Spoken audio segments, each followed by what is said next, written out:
Chairman صاحب یہ چوتھا بجٹ ہے جو میں جب سے سینیٹر بنی ہوں میں دیکھ رہی ہوں. میں اکانومسٹ نہیں ہوں, آئی ایم اے پروفیشنل, لیکن میں کماتی بھی ہوں اور اپنا گھر بھی چلاتی ہوں. پاکستان کی حکومت 25 کروڑ عوام کو جواب دہ ہے, ہمارے آباء و اجداد کو جواب دہ ہے جو اپنے گھر چھوڑ کے مہاجر ہو کے اس ملک میں آئے پاکستان کی محبت میں. کیا ہمارے یہ سارے کیبنٹ ممبرز ابھی سے نہیں 75 سال سے لے کر ابھی تک یہ جواب دہ ہیں جو انہوں نے ہماری عوام کا خون کیا ہے؟ ویژن لیس بجٹ, سوچ بچار کے بغیر بجٹ جو صرف ایلیٹ کے لیے بنایا گیا ہے. گریڈ 1 سے 16 تک کو آپ نے ٹیکس کیا ہے, گریڈ 1 سے 16, اور کہاں ہیں وہ سارے اشرافیہ؟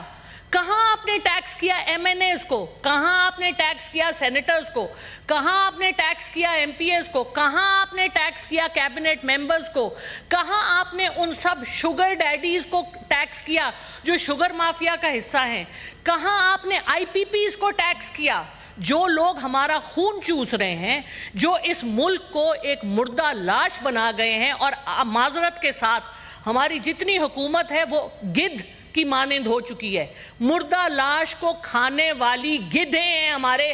معذرت کے ساتھ, بہت معذرت کے ساتھ, میں بڑی آنر کرتی ہوں سب کی, لیکن یہ گدھوں کا تماشا ہے اس ملک میں. بند کر دیجئے یہ, ہم نہیں اس کے متحمل, ہم نہیں برداشت کریں گے. ہم آپ لوگوں کا گریبان پکڑیں گے, ہمارا ہاتھ اور آپ سب کا گریبان, یہ آپ کو راتوں کی نیند نہیں سونے دے گا. آپ جتنا مرضی جھوٹ کو سچ کر لیں, فارم 47 کو 45 جو مرضی کر لیں, آپ تو سامنے آئے نا, پیچھے کیوں چھپ کے بیٹھے, آگے آئیں.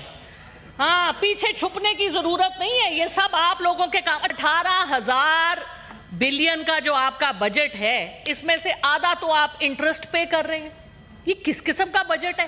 پچھلا جو آئی ایم ایف کی 23ویں ٹرانچ آئی تھی اس کا 42% آپ نے ایم این ایز کو گرانٹس دیے تھے کیونکہ آپ نے ان کو برائب کرنا تھا. آپ ٹیکس تو کر رہے ہیں غریب عوام کو 1 سے 16 گریڈ تک کے تنخواہ دار طبقے کو, اور مراعات آپ دے رہے ہیں اپنے لوگوں کو.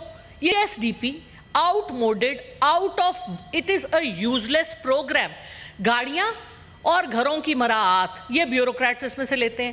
بیوروکریسی 10% جو بجٹ کھا جاتی ہے, اور کوئی آپ کے ملک میں انویسٹ نہیں کرنا چاہتا. آپ جائیں گوڈے گٹے پکڑیں چین کے, سعودی عربیہ کے, امریکہ کے, لیکن کیا ملے گا؟ جس انسان میں خود اعتمادی اور اپنے پہ فخر نہیں ہے, اس کو باقی بھی جوتیوں کی نوک پہ لیں گے. آئی ایم ایف کے پاس جا کے ہم کیوں نہیں نیگوشیٹ کر سکتے؟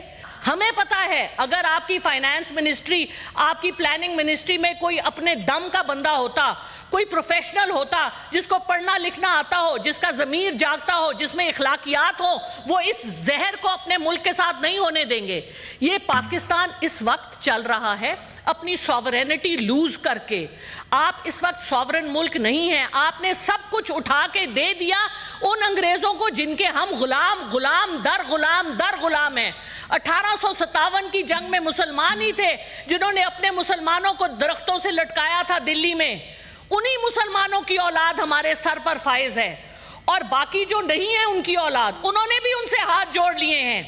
اور باہر جا کے لنڈن میں کیوں الطاف حسین صاحب رہ سکتے ہیں, کیوں نواز شریف صاحب رہ سکتے ہیں, میں تو 10 دن نہیں رہ سکتی, میرے پاس تو اتنے پیسے ہی نہیں ہیں, میری بڑی حق حلال کی کمائی ہے. کون رہ سکتا ہے ولایت میں اتنے دن؟ پاؤنڈ جو 300 سے زیادہ کا ہے, کیسے آتے ہیں یہ پیسے؟ منی ٹریل نہیں دے سکتے آپ. اپنے ایکسپینسز کم کریں. پہلے 11 بلین کی بات سنیں, کہاں سے آئے 11 بلین US ڈالر جو اس وقت UAE میں ہمارے پاکستانیوں کے پارکڈ ہیں, جو وہاں پہ جا کے پیسے لیتے ہیں, جو جہازوں میں پیسے جاتے ہیں. دینا منی ٹریل, کیوں نہیں مانگتی فائنانس منسٹری؟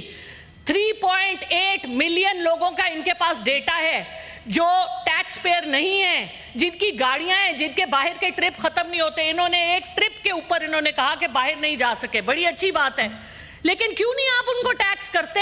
اشرافیہ کو ٹیکس کریں. اورنگزیب صاحب بہت آنریبل ہیں ہمارے لیے, لیکن اورنگزیب صاحب you will go in history as one of the people. I will not take the word, name the word, because وہ پھر ایکسپانج ہو جائے گا. سو اگر آپ پاکستانی ہیں جو لوگ اگر ہم سب پاکستانی ہیں تو پاکستان کا حق ادا کریں. اس ملک نے ہمیں پیدا کیا ہے, اس ملک نے ہمیں کھلایا پلایا ہے. کیسے کوئی مشکل نہیں ہے ریفارمز. سب سے پہلے تو خرچے کم کریں. پرائم منسٹر جو کہتے ہیں 1 روٹی ہوگی تو 4 بھائی کھائیں گے, 4 روٹیاں ہوگی تو 4 بھائی کھائیں گے. بھائی اپنے تو پہلے اپنے سے تو شروع کریں. اپنی کوئی منی ٹریل دیا آج تک آپ نے؟ حدیبیہ سے سٹارٹ کر لیں, کہیں چلے جائیں آپ. وہ کہتے جی ہم پہ تو کوئی کیس نہیں. اچھا ایک اور بڑا جھوٹ کے تو پلندے ہیں. کل میں ٹی وی میں سن رہی تھی, پہلا بجٹ دیا ہے جی شہباز شریف صاحب. وہ عقل کے پاگل تو نہیں ہیں ہم. 2023 میں کس نے دیا تھا بجٹ؟ یہ کس کو الو بنا رہے ہیں؟ پچھلا بجٹ بھی انہی کا تھا. پچھلا بجٹ بھی پی ڈی ایم کا تھا. شہباز شریف صاحب واز آن دا چیئر. اچھا, ملک کو اس تباہی کے دہانے پر لے کے آنے کے لیے یہ سب لوگ ذمہ وار ہیں. دیکھیے میں نہیں چھوڑوں گی, یہ میں آپ کو پلیج کر رہی ہوں. I am not going to drop these issues. مجھے یہ بتائیے کہ اسحاق ڈار صاحب بڑے آنریبل ہیں ہمارے لیے, ان کے پاس کیا جواز ہے؟ انہوں نے 3 اتنے بڑے بڑے عہدے لیے ہوئے, deputy prime minister, foreign minister, leader of the house, اور پھر وہ کہتے ہیں مجھے پریزائڈنگ آفیسر بھی بناؤ. ماشاءاللہ, لیڈر آف دا ہاؤس تو یہاں موجود نہیں ہوتے. ہماری کمیٹیوں کا آدھا مسئلہ اس لیے ہے کہ اسحاق ڈار صاحب اویلیبل نہیں ہوتے. مجھے بتائیں اتنے بڑے بڑے 3 عہدے کس طرح سے جسٹیفائی کر سکتے ہیں وہ؟ اس کا بھی حساب دے. اس سے پہلے وہ سینیٹر بھی تھے اور کئی سال وہ ایوان میں نہیں آئے. مجھے پروف دکھائیں کہ انہوں نے اپنی تنخواہ نہیں لی ان سالوں کی. بالکل لی ہوگی. تو یہ جو باتیں ہیں یہ ہمیں بہت تکلیف دیتی ہیں. ہم ٹیکس دیتے ہیں اور ہمارے سر پہ آپ وہ لوگ مسلط کرتے ہیں جو سب کچھ یہاں سے اٹھا کے گدوں کی طرح اس ملک کو کھا کے باہر لے جاتے ہیں, اور کوئی پوچھنے